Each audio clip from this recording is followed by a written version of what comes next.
नमस्कार सांग माने जय जगन्नाथ। मु आपणकर से पप्पू टाइल वाला। आपण देखिपे खरारे एत जोर खरा हो खरारे मुझे ग्रानाइट कौन पे काटुची आपण या भावुवे। देखु ये जो डिजाइन टी काटुची आपणकर जो किचन रो साइड वाल रे ये डिजाइन टी मु काटिची आधे ब्रास पट्टी दे ताकू बर्तमान आर लाइट रे पेस्ट करुची। आर लाइट रे पेस्ट कला परे ताकू पॉलिश करी। पॉलिश कर सारा परे किचन रो सिंक साइड वाल रे लगे।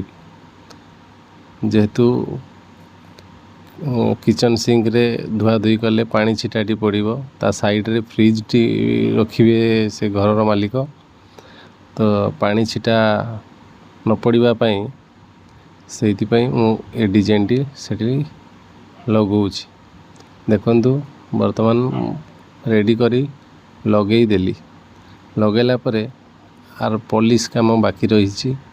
फिटिंग तो कर देछि, पछरे पॉलिश कर देबी।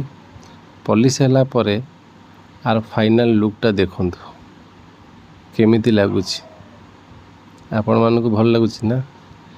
जदि भल लागुछि ताहेले मो पाई गोटे मो काम पाई सुंदर लाइक टे कमेंट शेयर